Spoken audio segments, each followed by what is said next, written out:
ฝากใจฝากไปตามลมถึงแม่ตาคมสาวลาวต่างแดนผู้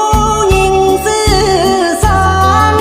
ที่จองเอาไว้เป็นแฟนฝากหาคำแดนอเมริกาฝากหักข้ามฟ้ามาคนดีทุกนาทีอา